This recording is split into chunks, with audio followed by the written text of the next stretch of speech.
Greetings from God's country at the gateway to the Ozarks in Fairfield Bay, Arkansas. This is the Fairfield Bay Gadfly coming to you from the Flytrap Studio with the Fairfield Bay Gadfly Presents. Today, we will look at this day in history, uncover what is going on in the world, and reflect on how such happenings affect all of us. Now, this day in history. On April 4th, 1973, the World Trade Center was dedicated. Who could have thought that in 10,387 days and 249,288 hours, it would be reduced to rubble, along with the loss of over 3,000 lives. All Americans were taught how quickly conflicts on the other side of the world can come to our shore. Remember the words of Johnny Cash's song, When the Man Comes Around, that say, "Till Armageddon, no shalom, no shalom." That translates to, until the ending of the world, there will be no peace. It's the world we live in. Now, on an international basis, technically this falls under both international and national issues. Aid to Ukraine is now caught in the morass of DC politics. Except for an initial $13.6 billion package of military and humanitarian aid approved in March, the U.S. Congress has failed miserably in coming up with additional aid. The only reason the first package was approved was because it included a must-pass federal spending bill. Since then, there has been no movement on any substantial aid bill.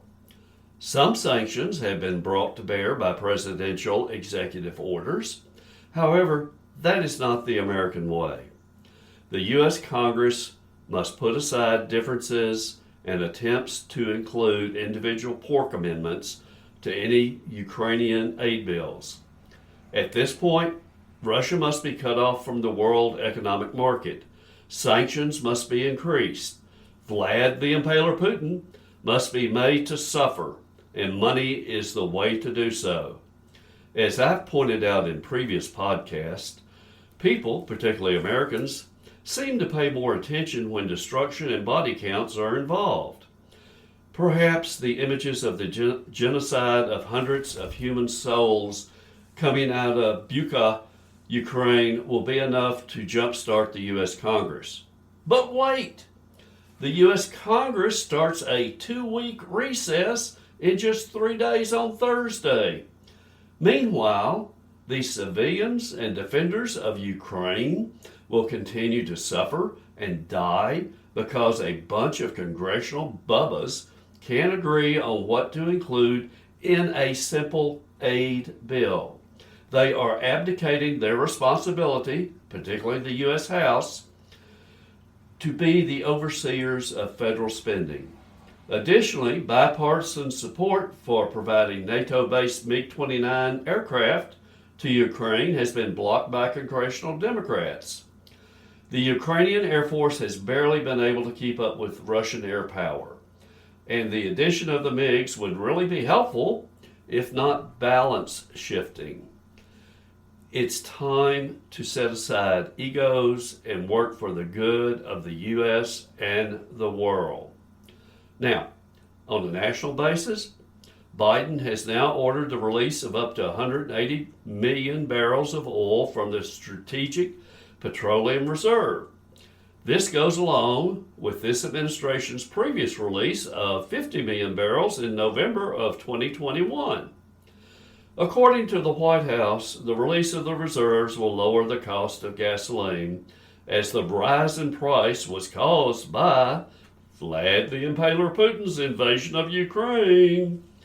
Of course, we all know that the price of gasoline has been increasing every month since Biden took office, long before the Ukrainian crisis. Let's see, 180 million barrels plus the previous 50 million barrels comes out to approximately 40% of our current reserves of 68 million barrels. Plus, the Biden administration has stated they will refill the reserves after the prices go down later. If you buy me a hamburger today, I'll gladly repay you on Tuesday, said Wimpy. Well, Wimpy falls in line with Biden, I guess. So, effectively, what this means is instead of relying upon American natural resources and grit, Biden will take an early withdrawal from what is effectively America's petroleum 401k plan rather than looking toward the future. This is not good for me, you, or America. Now, on a state level, sometimes it seems hard to really find anything interesting happening with the Arkansas state government. I did notice that the Reverend Jessie Jackson made a stop on his tour of the southeast states to stop the significant rise in homicides in the South. I noticed in most of these stories that the term quote-unquote gun violence takes a starring role in reporting, while avoiding the fact that not all violence is gun violence. But to liberals, any violence must be gun violence. According to the Crime Information Center, the rate of increase of homicides in the city of Little Rock has increased by 36% from 2019 to 2020. As of yesterday, April 3rd, the 93rd day of the year, 26 people have been killed. So about every 3.5 days, another person dies. Mayor Scott is doing such a great job in Little Rock. The Reverend Jackson called for a stop to open carry laws, raising the minimum wage, and affordable health care, none of which will do anything to stem the flow of violence. Each neighborhood in each city must look within itself to determine how best to address crime at the most minute local level. Reverend Jackson said voting for candidates who support such foolish window dressing laws is the way to stop violence. As usual, Reverend Jackson is absolutely wrong. Of interest was the photo that accompanied the story in the Arkansas Democrat Gazette. It shows the Reverend Jackson appearing to pray with a group of candidates on the steps of the state capitol. But two of the people on either side of Jackson have their phones out in front of them taking selfies or video. I guess they'll use the images in their doomed campaigns. Now, on a local level, the beat goes on in the hamlet of Fairfield Bay, Arkansas. But one must wonder if that's a good thing. The city continues to figure out a way, or try to figure out a way, to throw much more needed city funds into the black hole of the conference center. The community club continues to add more and more dirt to the resort convenience store situated atop Mount Lymore. Not to mention tens of thousands of dollars for renovations at the Little Red Restaurant, which I don't remember if such was in the 5-year plan. It could have been. If I'm wrong, somebody I'm sure will tell me. All of a sudden, community club members are hearing about reducing club dues and our fees in the future. Sounds like a political campaign promise. Am I wrong? I think not. There are very important elections in Little Fairfield Bay this year, both on the city government and the club board of directors sides. Each of your votes count.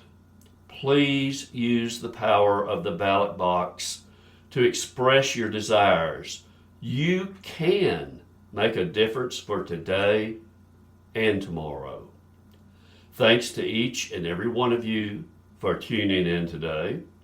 This is the Fairfield Bay Gadfly bringing you truth from above and signing off for now.